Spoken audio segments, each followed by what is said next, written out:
এখন আমরা রাজনীতি করছি, কিন্তু জামাত ইসলামের কি নিবন্ধন আছে, প্রতীক আছে? দিন কায়েম তো বহু দূরের স্বপ্ন। যদি নির্বাচন ঘোষণা করে যে আমরা তো বলছি নির্বাচন দিয়ে দেন দিয়ে দেন দিয়ে দেন, বিএনপি তো খুব তাড়াহুড়া করছে, জামাত ইসলামীও মাঝে মাঝে বলে যে হ্যাঁ নির্বাচনটা সংস্কার সেরে দিয়ে দেন, মানে আমরা নির্বাচন চাচ্ছি। নির্বাচন দিলে আপনাদের মার্কা কি, প্রতীক কি? আমাদের তো পরিচয়ই নাই, পরিচয়হীন অবস্থায় আছে। বরং নির্বাচন ঘোষণা করলে আমরা আত্মপরিচয় নিয়ে দারুণ বিভ্রান্তিতে পড়ে যাব। আল্লাহ না করুক যদি আমাদের প্রতীক এবং আমাদের নিবন্ধন ফিরিয়ে না দেয়, জামাতের নামে নির্বাচন করার সুযোগই থাকবে না। আমি গত সপ্তাহখানেক আগে আমাদের মুজিবুর রহমান ভাই নায়েবে আমির মহতারাম, ওনার সাথে একটা প্রোগ্রাম ছিল ওনার গোদাগাড়ি থানাতেই। উনি উমরা থেকে যেদিন এসেছেন সেদিনই প্রোগ্রাম ছিল, আর উনি বলেছেন সেখানে বাসার ভাই যেহেতু আসবে আমি আসবই। উনি এসে বিমান থেকে নেমে আবার চলে গেছে। তো মাহফিলে যাওয়ার আগে একসাথে খেলাম, খেয়ে পরে বললাম ভাই আপনার গাড়িতে আমি উঠবো, আমার গাড়িতে আপনার লোক পাঠাই দেন। উঠে আমি ওনাকে একটি প্রশ্ন করলাম যেটা আমার জানা দরকার, সেটা হলো নিবন্ধন কোথায়, প্রতীক কোথায়? আপনি তো নায়েবে আমির, জবাব আপনাকে দিতে হবে আমার কাছে। আমি একজন ছোট্ট কর্মী ইসলামী আন্দোলনে, 8 মাস তো চলে গেল, কি করলেন? এখন যদি নির্বাচন ঘোষণা হয়ে যায় আর আপনার প্রতীক নাই, মার্কা নাই, আপনি দাঁড়াবেন কি? উনি বললেন যে আসলে ওরা আমাদেরকে দিবে দিবে বলে বলে আমাদেরকে ওরা দিচ্ছে না।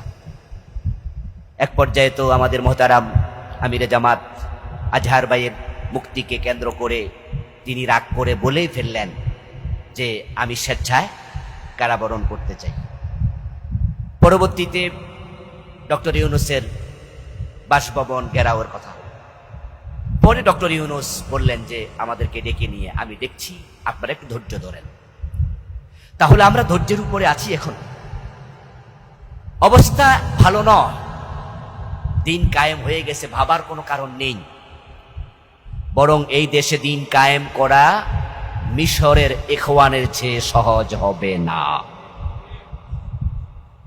আমাদের একটু উত্থান দেখেই তো ইন্ডিয়া পাগল হয়ে গেছে। নরেন্দ্র মোদী তার এক বক্তৃতায় বলেছিল বাংলাদেশে জামাত ইসলামীর পার্সেন্টেজ হয়ে গেছে 25,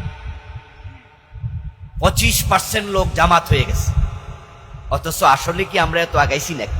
আমাদের কাছের হিসাবে আমরা এত আগাইনি, আমাদের ভোটের পার্সেন্টেজ এত নয়। কিন্তু ইন্ডিয়া ভাবছে ইসলাম বুঝি কায়েম হয়ে গেল।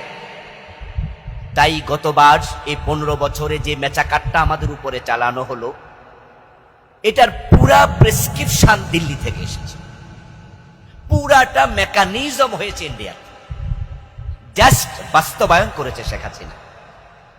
এবং আপনারা শুনেছেন যে ওবায়দুল কাদের সাহেব তিনি তার এক বক্তৃতায় বলেছিলেন যে যুদ্ধাপরাধীর আসলে আমরা বিচার করব না, জাস্ট একটা প্রতীকী শাস্তি দেব।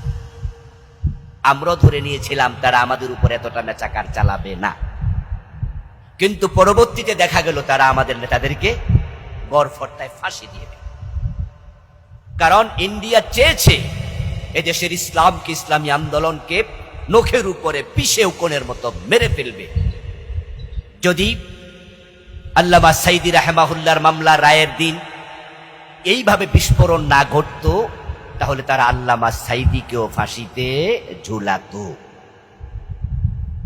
বাংলাদেশের চারদিকে যেহেতু ইন্ডিয়ার জলভূমি এবং স্থলভূমি বেষ্টিত, একদিকে মায়ানমার, এর মানে হচ্ছে আমরা শত্রু রাষ্ট্র কর্তৃক একবারে পরিবেষ্টিত।